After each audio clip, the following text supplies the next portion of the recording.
அனைவருக்கும் வணக்கம். என் பெயர் மகாலட்சுமி. 5ஆம் வகுப்பு ஊராட்சி ஒன்றிய தொடக்கப்பள்ளி சேரன் மகாதேவி, திருநெல்வேலி மாவட்டம்.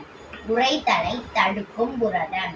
பென்குயின், திமிங்கலம் உட்பட கிட்டத்தட்ட 10,000க்கும் மேற்பட்ட உயிரினங்களின்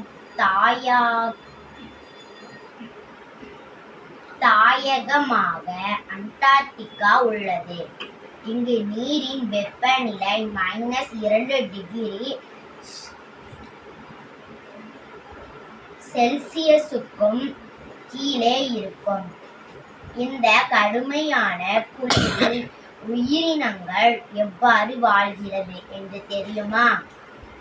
இங்கு வாழும் உயிரினங்கள் உடலில் உறைபனி எதிர்ப்பு புரதங்கள் AFP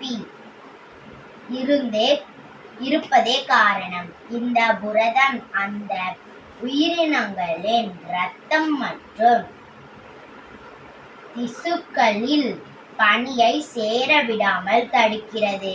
இதனால் 0 டிகிரிக்கு கீழே வெப்பநிலை இருந்தாலும் இந்த உயிரினங்களின் உடல்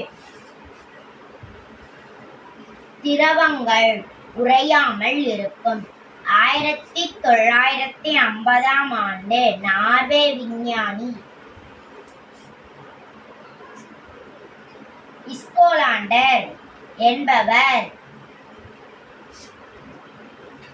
ஆர்க்டிக் மீன்களின் இரத்தத்தில் உறைத்தல் எதிர்ப்பு பண்புகள் இருப்பதால் தான் மிக குளிர்ந்த நீரில் வாழ்கின்றன என்பதை விளக்கினார்.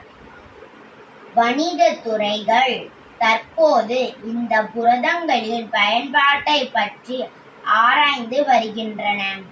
குளிர்ந்த காலநிலை அறுவடை பருவத்தை நீட்டல், குளிர்ந்த கால நிலையில் பண்ணை மீன் உற்பத்தியை மேம்படுத்தல், மருத்துவத்துறை, உணவுத்துறை போன்றவற்றில் இந்த புரதங்களின் பயன்பாடுகளை பற்றி ஆராய்ச்சிகள் நடந்து வருகிறது.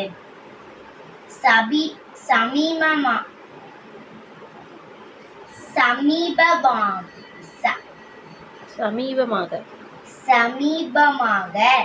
ஐஸ்கிரீம் மற்றும் தயிர் தயாரிப்புகளில் உறைபனி எதிர்ப்பு புரதங்களை அறிமுகப்படுத்தியது வெற்றிகரமாக வணிக முயற்சியாக பார்க்கப்படுகிறது. நன்றி.